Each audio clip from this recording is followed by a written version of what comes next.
Hey there everyone, hope you're doing well. Hope you had a great week so far. So welcome to UBChef. This week's menu, we've got as usual 10 dishes coming up. Starting with our weekly bake, which is a lovely cuttlefish crackers this week with Taramasalata piped into a scallop shell to present it. And then we've got starters, mains, desserts and cheese of course. So I'll take you through the dishes now. Don't forget Mother's Day, there's just literally a couple of days left to order the menu. We're almost sold out, so if you want to get in quick.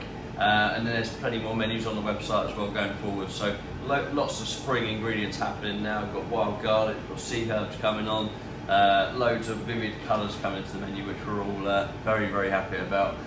So winter's gone, full on spring menus now. So let's get cooking. So weekly bake this week, we've got our cuttlefish crackers here. So this is a cuttlefish ink that we use to dye these jet black. Lovely little bit of mould and salt on there.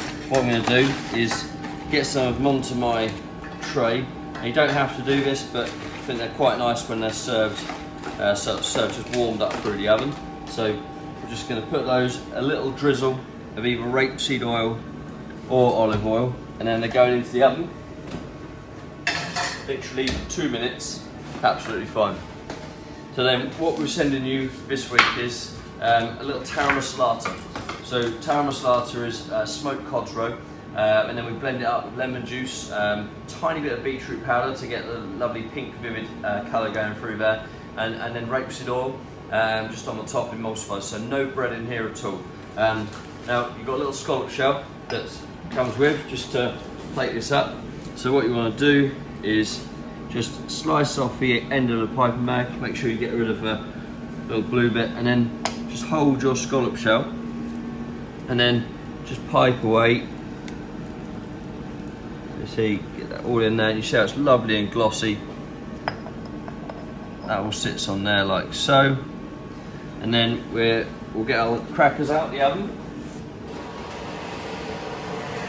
So it only takes seconds, not long at all. I'm just going to put a little bit of cracker under there just to steady that scallop shell, and then just literally stack your crackers. I'm using a little bit of risotto rice here just to hold them steady. You see, just sort of build them in there. Honestly, these have been a real favourite at the restaurant for a long time. Often ordered even as takeout. So we thought we'd bring them back again. So there you go, cuttlefish crackers. Lovely bit of Taramasalata for our weekly bake and to start the menu off. So on to our first starter, and this week is a croquette of turbot. So what we've sent you here, lovely little fish cake. Going to put it on my tray. Inside here you've got a little bit of potato puree, some lovely pieces of turbot, and then lemon zest, lime zest, touch of mustard in there. That's going to go in the oven about 10 to 12 minutes. In that goes. And then what we're going to serve with is this lovely little ceviche of Isle of Wight tomatoes. So this is little piccolo tomatoes in here. They're lovely and sweet, really nice flavour. And in there I've got red onion, I've got coriander, I've got chilli as well, and then lime zest, lime juice, and that almost like cooks. Same as what a ceviche with the raw fish. So that cooks it all. A little bit of chilli in there as well. And then we've got a little yoghurt, again just flavoured with lime and coriander. And then here, this is a little citrus ponzu dressing. Make sure you give it a good stir before you use it, but citrus ponzu, this is going to cut through the fish cake really, really nice. So we're all ready to plate up now. We're going to wait for our fish cake to be done, and then I'll show you how I'll plate it up. So we're all ready to plate now. What I'm going to do, take a little spoonful of your ponzu dressing into the tomatoes, and then give it a stir. We've already dressed them a little bit for you, but this is just to bring up that lovely shine, make them taste even more lovely. And then what we're going to do, take a little bit of your yoghurt. This is really, really refreshing. Just going to go through that potato really nicely. So just spread that all out, make a little base, and then what we're going to do is take our tomatoes, and I'm just going to almost build a little base on which to sit our turbot croquette. So ones on the outside especially, make sure they're all facing up the right way so you can see the inside of the tomato. And then a little bit of chilli just to finish off. That last bit of red onion in there. Lovely. Now let's get our fish cake out. There it is. If you prefer, like me, little touch of molten salt just on the top. And then we're going to get the turbot, sit that nice and careful just on the top, like so. And then that is all ready, literally, to finish with a bit of a ponzu dressing. Now again, give it a really good stir. Tiny bit, and then most of it we dress on the outside of the yogurt, and that just prevents it from all sort of flowing out underneath. So there you go, that's my starter, croquette of turbot, lovely little refreshing yogurt with coriander and lime, and a ceviche of those wonderful Isle of Wight tomatoes. Hope you enjoy it.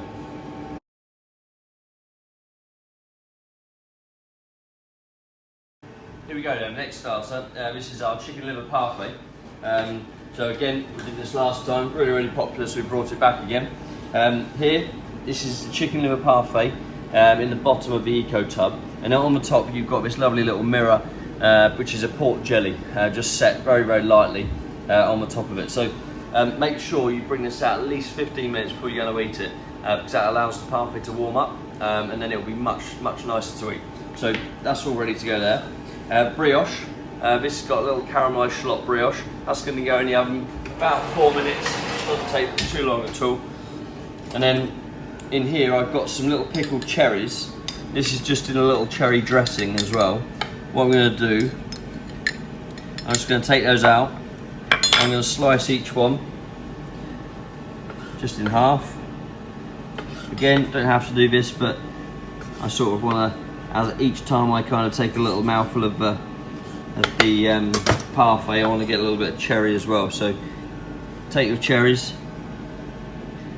and just place those on the top of that pork jelly.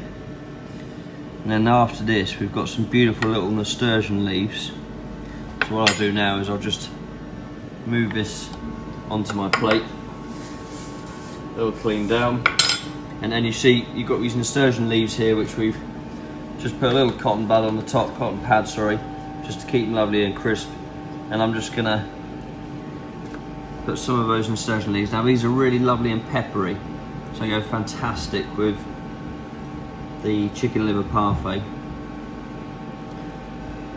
So, and of course we leave the stalks on as well, because they're full of so much flavour. I think it'll look really nice as well. So keep building those lovely nasturtiums on there, like so. One more. Yeah, happy with that. I'm going to add a tiny little bit of moulding again, because I just like that little fleck of like salt as you bite into it. And then lastly, just stir up your cherry dressing, and just the tiniest bit, and that just dresses over those nasturtium leaves and on the top. So then you've got that jelly with the pork, sweet flavours, the parfait's lovely and rich, and then that little acidic dressing in there as well. So lastly, just grab our brioche out, and all that's left to do is just sit that on the side, and you can just tear away and dunk straight into the parfait. So second starter all done. Parfait of chicken livers, pickled cherries on there, lovely pork jelly and caramelised brioche. One of my favourites, hope you enjoy it.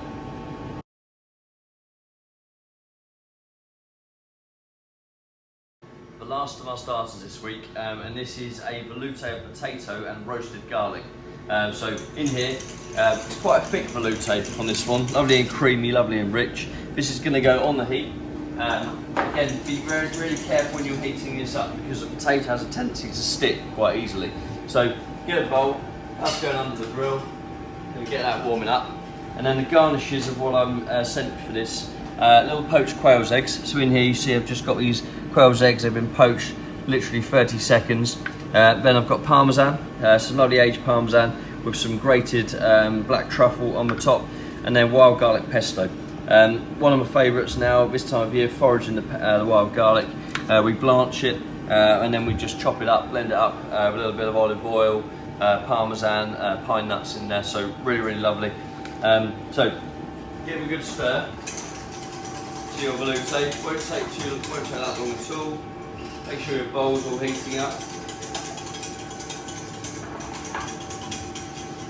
And then, again, really, really important that all these garnishes are out room temperatures. So the eggs, you see, they're just going to go into the bowl as they are. They've already been poached, and the heat from the soup will actually make these nice and warm. So you're not going to cook these anymore. So room temperature, really, really important. So soup's almost done. Let's bring our nice warm bowl over. For me, I don't want it boiling hot. I just want it so I can taste all the flavours. So that's all good. And then give it a really good whisk. Pour all of that velouté in. And then next up, so what I'm going to do is take my eggs, as I said. I'm just going to place those, and they'll just almost just sort of sit on top of that velouté, like so. And then we're going to take a little bit of pesto. I just want a nice spoonful in the centre, and then finish off with a lovely little sprinkling of your truffle and Parmesan. So do that from a height so you can get it nice and even. You see how that truffle stands out lovely against the white soup. So there we go. And I'm just going to add a tiny little bit of rapeseed oil, just for those really vivid little yellow dots on the top. So very simple starter there for you, but honestly absolutely full of flavour. Velouté of potato, roasted garlic, wild garlic pesto and poached quail's eggs. Hope you enjoy it.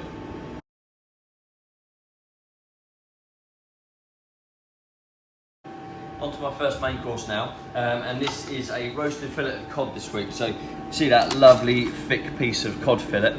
We've coloured the skin, so all you've got to do is it goes in the oven about 8 to 12 minutes. Again, depending on your oven, just check it's hot in the centre.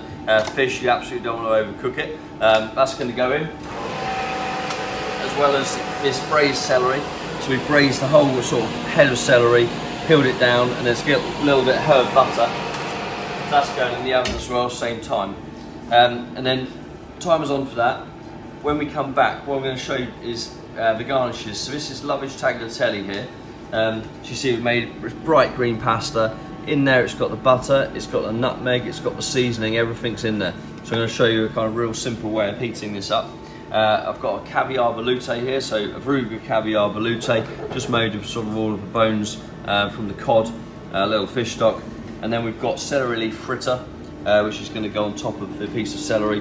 And also you've got a little bit of apple, which we're going to cut some apple batons from, just to add a lovely bit of freshness to go on the top. So we'll be back in about 6 or so minutes, and then we're going to get the pasta cooking and show you how to plate it up. Alright, we've got about 4 or 5 minutes left on the cod now, so what I'm going to do, get your sauce over just on the edge of a heat. That can start warming up. And then I've got a little saute pan here.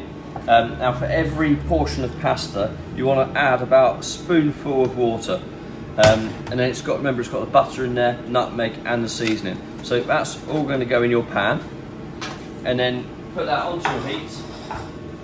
Grab yourself a pasta fork or a normal fork. You see instantly that's steaming away. Now the reason why I say cook it like this is because if you put it in a pan of water, then a lot of the flavour of the pasta is going out straight away into that water. So this way, we've cooked it like 3/4 for you. This is going to be a very easy way of just heating it up. You'll find that the butter will melt here as well, and it will emulsify with the water. And it will create a lovely little glaze. See there? See, it's not done yet, but you see how that's creating a little emulsion in the bottom. So just keep on Do a little chefy toss of your pasta. Keep moving that about. Meanwhile, after your sauce is heating up, let's get our plate warming, and then your apple. So all I want to do with the apple is sort of take the edge off, and then just cut some nice thin slices. Put those on top of each other, like so. Take off the edge, and then see it. Just cut some nice little matchsticks, and that way they'll keep all the lovely red just on the edge. See? So you've got a lovely little red. You'll use all your apple for your portion. I'm just going to do a little bit here.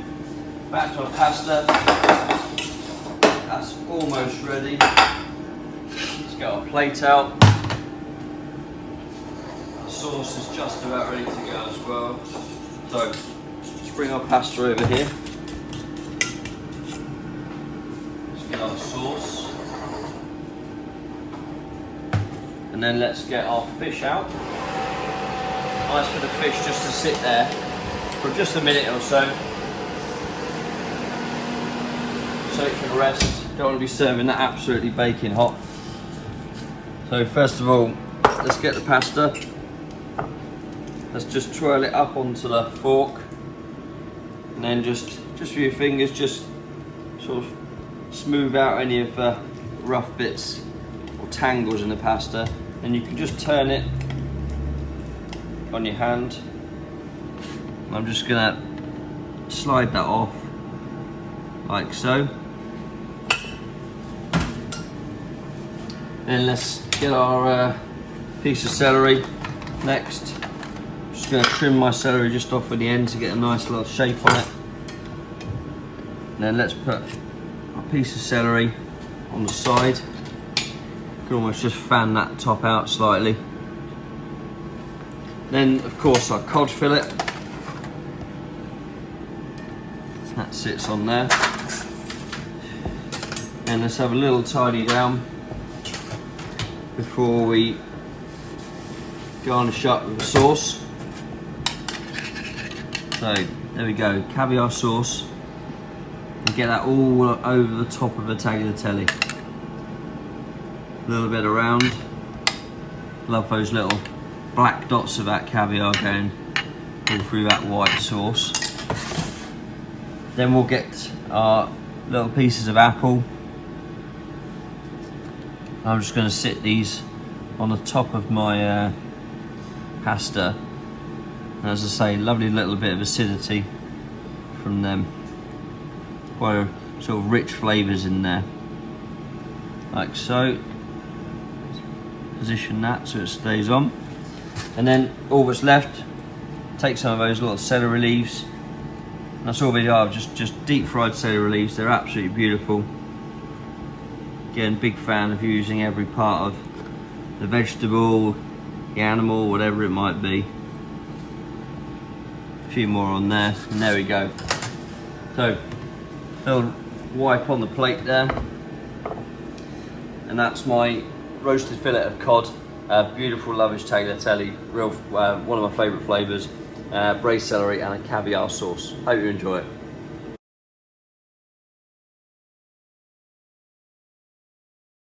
We're using black leg chicken for the main course this week, and we're using the leg of the chicken. What we've done, we've boned it out, so we've taken the whole like thigh bone out, and a little bit of a drumstick bone as well, just left this little bit at the top just for the presentation.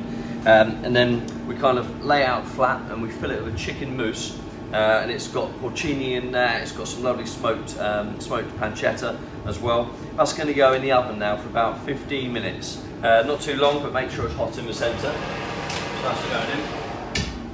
And then the garnishes, what I'm going to serve with it, you see I've got this lovely watercress potato, just pom puree, watercress puree in there as well. That's literally going to be heated up last second, only take a minute or two. We've got a little shallot tart, so puff pastry, then some lovely little shallots on the top and thyme. That's going to take about 4 minutes in the oven. And then sweet and sour carrots, sort of thinly sliced, julienne carrots. We've got yellow and white carrots in a sweet and sour sauce a little bit of heat in there, a touch of chilli to watch out for, and then a smoked pancetta sauce. So for chicken bones, brought down, wine. So we'll be back in about 15 minutes. All you need to do is get your potato warming up, bake the shallot tart for 4 minutes. This is out at room temperature, ready to go onto the plate at the end. So yeah, see you back in about 14. My chicken's almost ready now, so get your plate warming up for the main course. And you see I've got my pom puree here. Get a spatula in there and just work that in the pan. Make sure it doesn't stick as you're just stirring it away, so keep moving that. I've got my sauce on there, just heating up. So let's get this plate out. There we go. And remember what I said about the sweet and sour carrot? I've got a little chefy pair of tweezers here, but this is just room temperature. It's wilted down, it's raw, but the sweet and sour has just kind of like wilted it down. So back to my potato, keep giving it a stir. That will keep it lovely and smooth as well. You see it there? See how that's lovely and smooth pom puree. I'm just going to work it for a little bit longer. And then time to grab our chicken out. So out that comes. So you see that lovely jamboneau there. Oh, skin nice and crispy on there. And then the sauce is all hot, ready to go. And the pom puree, you see I'll just work it. I'm just going to get it into the edge of the pan. And that way I can get my spoon in there, get a nice sort of curl of the potato off. So let's get rid of our spatula now. Let's get our spoon in there. So I'm just going to take a nice bit of a potato, like so. And then next up is our Jamboneau chicken. It's quite delicate, this, where it's just got a little thigh bone in. Just before it goes on a plate, I'm going to put a tiny bit of Maldon salt. And then that's going on. Then a little bit of sweet and sour carrot. I'm just going to put some of that on the top. Like so. Maybe a little bit more on there. There we go. That's enough for me. And then lastly, let's get our shallot tart out. I'm just gonna sort of lean that up against the pom puree and the chicken, followed by our sauce to finish off. So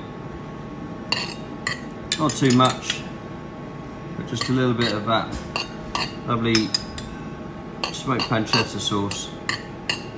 And there we go. So Jamboneau chicken, a little caramelised shallot tart with all those lovely little shallot rings, watercress, pom puree and the smoked pancetta sauce. Hope you enjoy it.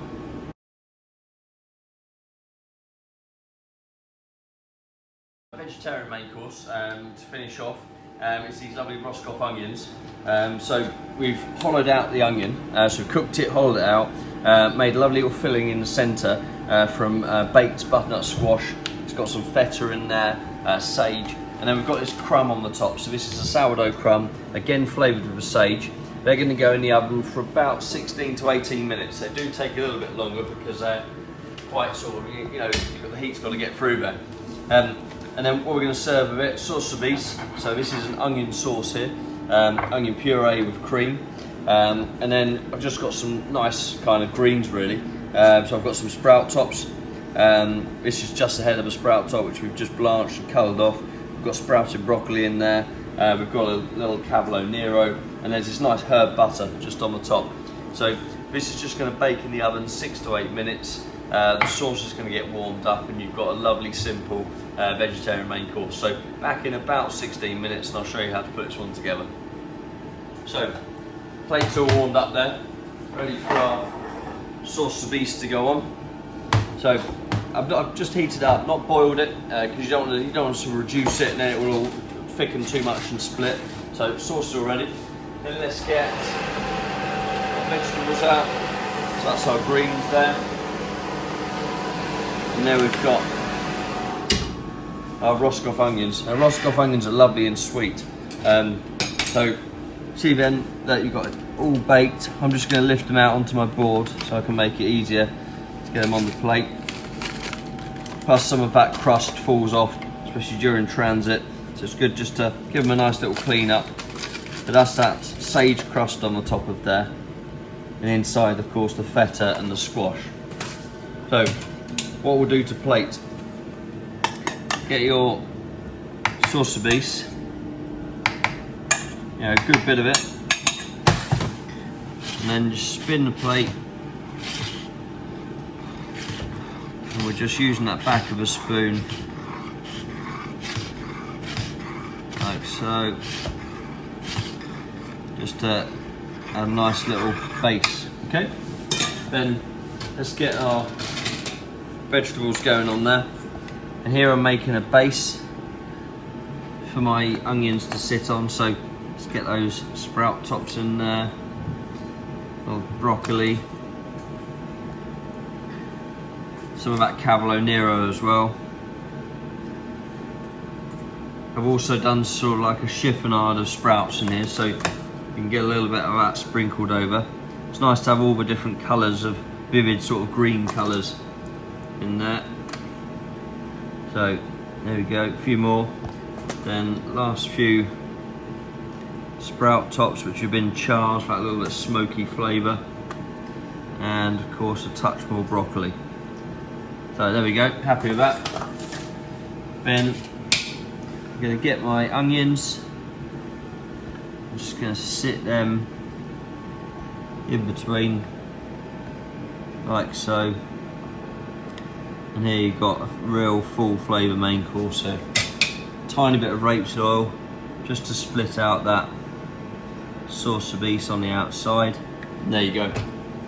So stuffed Roscoff onions, sauce-a-bice, little buttered greens, and that lovely sage crust on the top. Hope you enjoy it.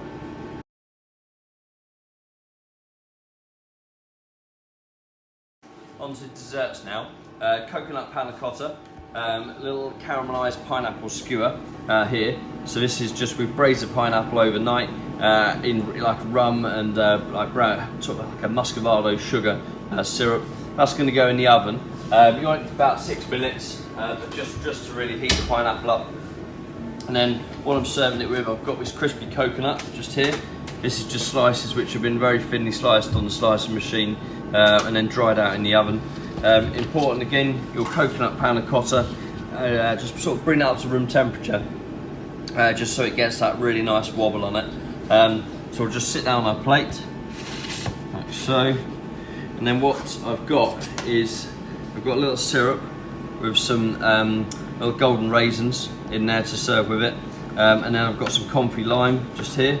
So you see lovely little slowly cooked sort of skin of the lime, which is going to go on the top. So take some of your raisins and just sit them on the top of your panna cotta. And I like this, we're going to be serving the pineapple hot, so nice little sort of different temperatures of the food. So a little bit of a syrup on the top there. Then we'll get a bit of a confit lime. And we'll just spread that nicely over the top. Nice little chewy texture to that. Like so. And then finish off with our crispy coconut.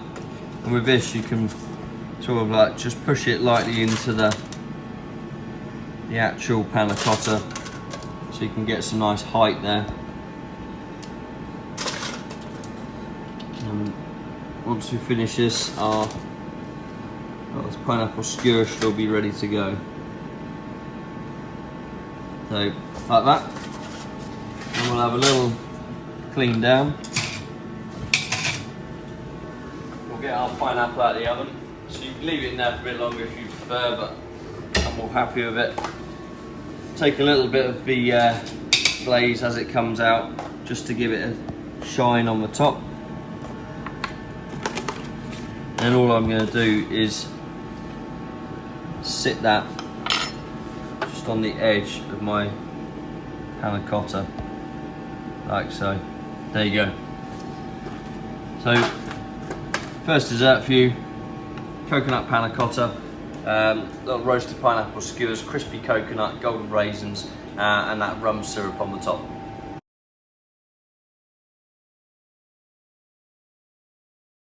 Next dessert, we've got a miso sticky toffee pudding. So you've got this little cube of little sticky toffee here. We've got miso going through the mix on here as well. That's going to go in the oven about 6 minutes just to warm up. And then my garnishes, I've got this cassia spiced custard here. So get that into your pan and then just gently warm that on the stove. So also your miso caramel sauce. So this is a normal caramel sauce, but it's got sweet miso in it. So that little, almost like little saltiness in there. That's just going to get warmed up. And then also I've got my orange salad. So here this is confit zest, and then I've got blood orange segments in there as well. So let's get a bowl under the grill, get that warmed up, and then we'll be back in a couple of minutes to plate up the sticky toffee. So bowl's all hot there, ready to serve up. My custard, I've just been stirring it just on the edge of the stove here, just gently warming it. You don't want to boil it. So as you warm that back up, it will thicken up. You've got a lovely smooth cassia custard there. And then I've got my miso caramel sauce just to go on the top. I'm going to grab out my sticky toffee. So keeping it nice and simple, just with a little change of the miso and the blood orange on there. Get some of that caramel sauce and just nappe it over the top of your sticky toffee just before it goes on the plate. And that way you get it all nice and glazed and you don't make a mess of the plate when you put it on there. So that's all good to go. Another nice spoon of that on the top. And then what I'll do, take my cassia custard, pour a little bit of that just in the base of the bowl, and then carefully watch out, pretty hot with that caramel on there, and just sit that on the top. And then all we're going to do now is finish off. So I've got some nice blood orange segments here. This is going to cut through the sticky toffee, a rich pudding. You've got some confit zest. Let's just get those all on the top. Some around just sitting in the custard. And lastly, a bit more of that zest on the top. There we go. So lovely little colours from that blood orange there. And that's my sticky toffee pudding with miso and blood orange. Hope you enjoy it.